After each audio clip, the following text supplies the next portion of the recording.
So even the people that weren't the 5 finalists got great value out of doing the exercise. So we had all 5 of them get up and read their stories, and their stories were spectacular. But there was one story that was amazingly spectacular, and that was our winner by a long margin, because she just got this standing ovation, and now you're about to hear her story, okay?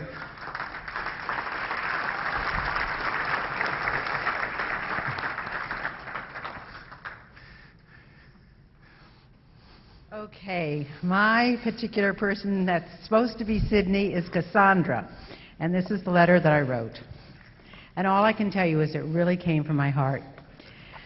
Cassandra, I know just how you feel, because I turned 70 this year and also lost my husband of 44 years.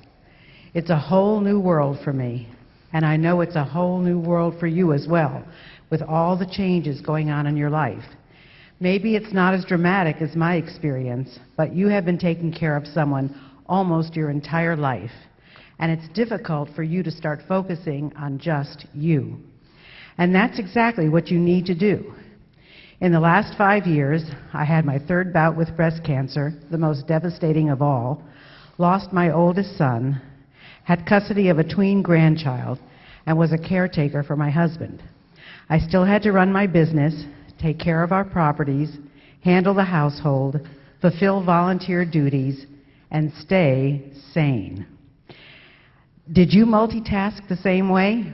Did you have dozens of people and things pulling you in different directions? I certainly was busy from morning until night, and sometimes wondered if there was a light at the end of the tunnel. However, one thing I learned early on was that I had to take care of me.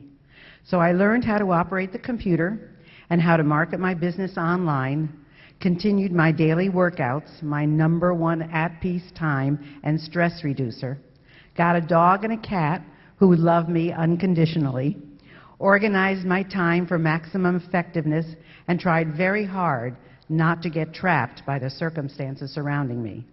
You must believe that your past is not your future. You are not stuck or defined by tradition, and you don't have to listen to what others tell you you should do. Focus on the right things, the ones that bring a smile to your face.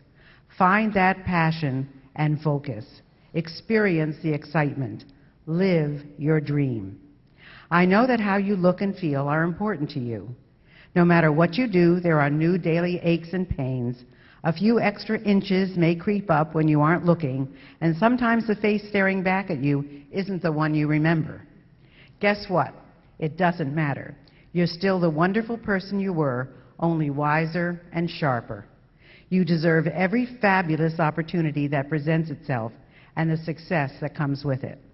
So how did I cope with all the things that happened to me? I reinvented myself and became the SOB, a spunky old broad.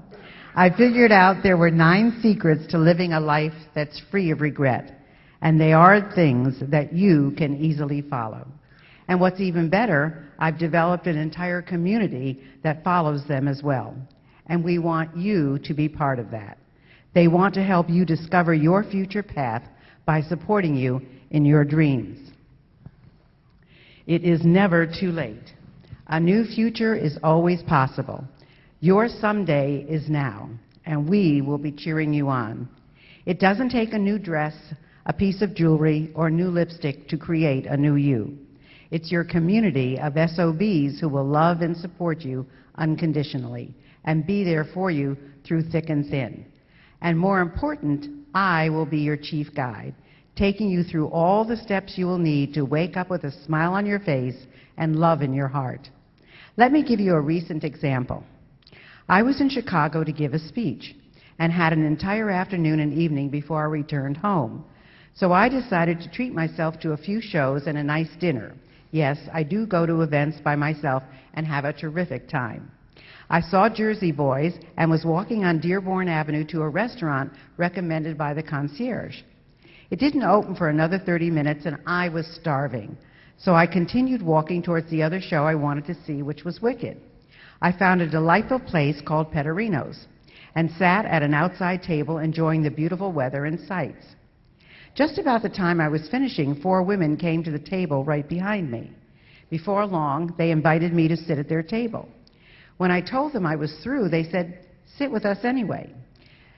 They were two sets of sisters, all of whom were cousins.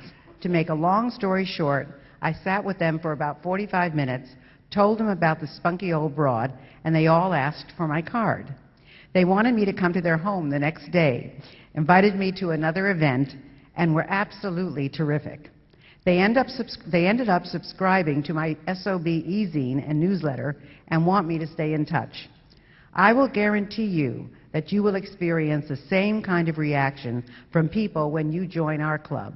You will be able to walk up to strangers and also have them walk up to you with only the best intentions. People will be attracted to you and include you in their group because of your charisma and charm. You will find that invitations will come to you for all kinds of activities, from art classes to book clubs to theater groups. Come join us on a trip to your future and begin to enjoy the rest of your life. Just enter your name and primary email address below, and you will be officially registered as a member of the Spunky Old Broad Club and begin to receive our weekly e-zine and blog. We can't wait for you to be part of our family. Your personal SOB, Gayle Carson.